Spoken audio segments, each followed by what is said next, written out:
talking about reviews in general, I want to narrow in on a subject matter, a really touchy subject that I've been seeing a lot, more so frequently in this here YouTube game community that's been on the rise, from the average Joe Schmo sitting on their parents' couch, to the person who goes out of their way to purchase the fancy cameras, DSLRs, floodlights, Sony Vegas expertise, to, well, the residential asshole with the big mouth. Like it or not, if they have access to the internet and they got something they want to tell you, you damn well sure know they're going to post something on YouTube about it, you know what I'm saying? And that is on the topic of review scores. Do they really matter? You know, I think you're onto something. I have to make a video about this. You're right. You're absolutely right. I have to make a video about this. I gotta make a YouTube video about this. I have got to make a YouTube video about this right now. Not a moment later. I gotta go. I gotta go make a video right now. Right now. Turn my camera. Right. God. Turn my lights. Doorknob. Good.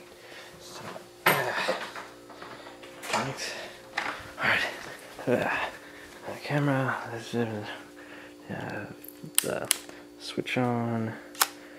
And skip. Sorry. Alright. Turn this light. Turn on this light. Got you. Green screen's in proper shape. Well.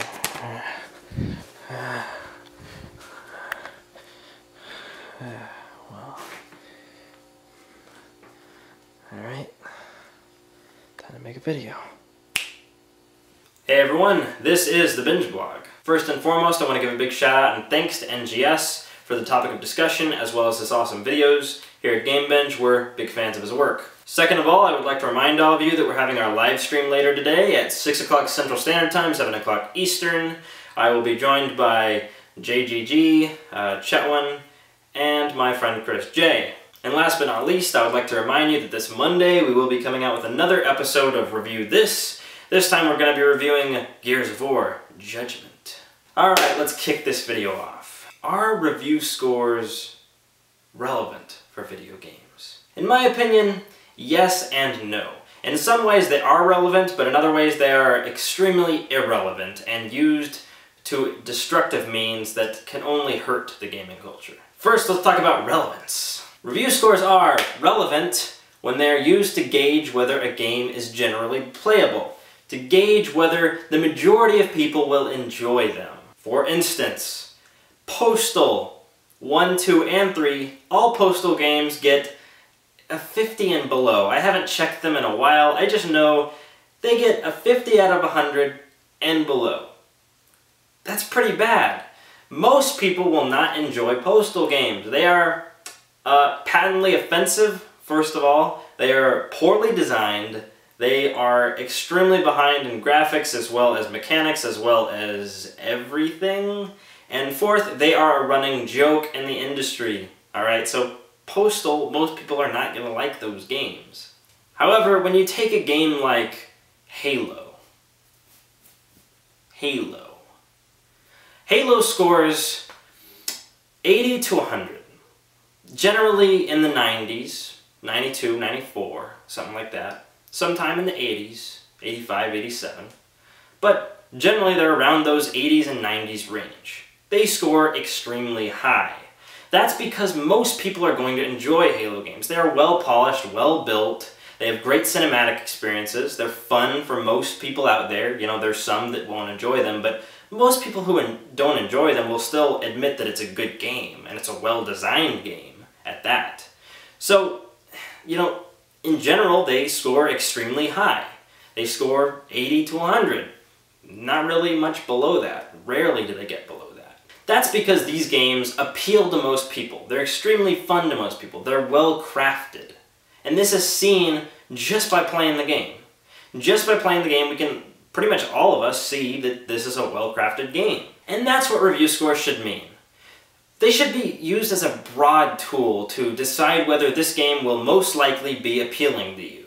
You know, if a game is 50 or below, most likely you're going to want to skip that game. You're not going to want to drop 50, 60, 40, 30, whatever dollars on that game because there's so many out there that are above 50. Why would you go out and buy Postal when there's, you know, I can name 10 right off the top of my head that just came out in the past, like, half a year that are extremely good and far better than Postal. So, you should probably avoid 50s and below. Games in the 60s range, you know, they're average. They're decent. I don't want to say mediocre and I don't want to say good, but they're around that level where there's a good amount of people who will enjoy them. 70s, they're good. They're good. They're not bad. They're not mediocre. They're good. A good amount of people out there will enjoy them. A large amount of people out there will enjoy them. 80s, very good. Very good games. Generally, you want to play 80s. If a game gets in the 80s, you probably don't want to miss it. 90s. Holy shit. You do not want to miss this game. This is a must play. That's what the 90s range is. That's the sweet spot that these companies should always try to strive for. That should be the pedestal. You know, if you get to the 90s, your game should be bought by everyone. And I mean everyone should play this game. Grand Theft Auto, Halo 2, Half-Life 2. You know, these games should be played by everyone. Alright, Skyrim, Journey. These games should not be missed by any serious gamer. And that's where the relevance comes in, alright? Scores are relevant insofar as you can use them to gauge whether you're most likely going to enjoy a game. You want to get games that are 70 and above. Those are the games that generally you don't want to really avoid. You want to look out for those type of games. However, there is a downside to review scores. They can become irrelevant. In what aspect, you might ask, do they become irrelevant? They become irrelevant when you take a game that scored a 92, and you take a game that scored a 94, and you try to make the case to your friends, this game scored a 94. It is vastly superior to that of the 92. You know, fuck you. Go die. Go fall in a hole and die, please. Can we please just enjoy the games for a second without you coming in here with your fanboy, you know, piss-poor attitude about my game's better than yours because it got 2 more points on Metacritic. Yeah, fuck you, please. You know, can we just enjoy the games? I mean, I'm all for using these scores to generally, in large ranges, you know, generalize on the quality of a game. You know, 70 and above, you can generally say that's a decent game. You should probably play it. Below that, it's starting to get kind of to the point where you probably shouldn't play it. That's all the relevance comes in. You know, that's where the relevance comes in. But when you take 2 games and they're like 2, 3, 4, 5, 6, even 10 points away from each other, and you try to say, oh, this game's vastly superior, or you try to cross-genre compare, when you try to say Skyrim is better than Gears, like, that doesn't make any fucking sense. They're not the same genre. You can't say Skyrim is better than Gears. They're both in the 90s range, and they're both totally different. That is where the irrelevance comes in, when you try to compare games. And sure, I will admit there are some cases where you can, on the surface, compare a game. You can say Skyrim is better than Postal. Alright, I'm not going to take any issue with that, but come on, are we seriously going to take Gears of War and put it next to Halo and say, Gears is a better game because the covers... Fuck you. There's no cover system in Halo and you know that. Alright, we can't compare these games. And even if it's 2 the same type of game, like Battlefield and Halo, sure, Halo probably gets 2, 3, 4 more points on average on Metacritic than Battlefield. Who gives a shit? Who cares? You're really going to compare them?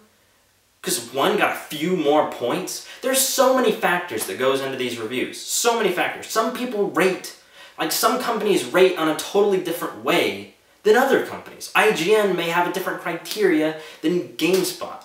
Or whatever. I mean, really? You're gonna compare the games on their Metacritic score?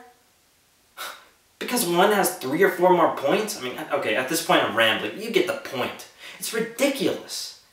It's ridiculous. Like, and another irrelevant part of review scores. Comparing the current game against its predecessor. Like with Halo 4. They compared Halo 4 against Halo 3 and knocked a few points off just because they thought it didn't live up to the Halo 3 legacy. Like, it didn't vastly improve over Halo 3. It was a 70% improvement. You know, like it improved 70% and you're going to knock a few points off because it didn't improve 100%? Who gives a shit? If it's as good as Halo 3, it should get the same score as Halo 3. That's what I believe.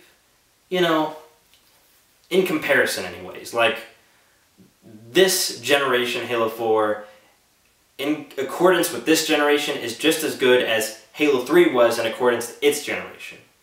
It should get the same score. Alright? Maybe it didn't rise through the ranks, but who gives a shit? It should get the same score if it's just as good. And I've seen reviewers in their reviews saying it's just as good as Halo 3, and yet they downrate it because it didn't improve. If it improved, you give it a higher score. What, it has to double improve to give it a higher score? How does this work? And that, my friends, is how people manage to use review scores in an irrelevant manner. When they try to compare games that are completely opposite of each other, or when they try to compare games that are within 10 points of each other, or when they try to compare games against its predecessor, it's a load of crap. Anyways, if you're going to use review scores as a reference point for buying or playing your games, then use them wisely, please. Be reasonable, alright? Use them how they're intended to be used. Don't use them to incite fanboy wars. That shit isn't fun, alright? And it's a cancer, quite frankly, on the gaming culture, and it's annoying. Believe me, seeing those comments is extremely annoying. And as always, I'm signing off. Cheers.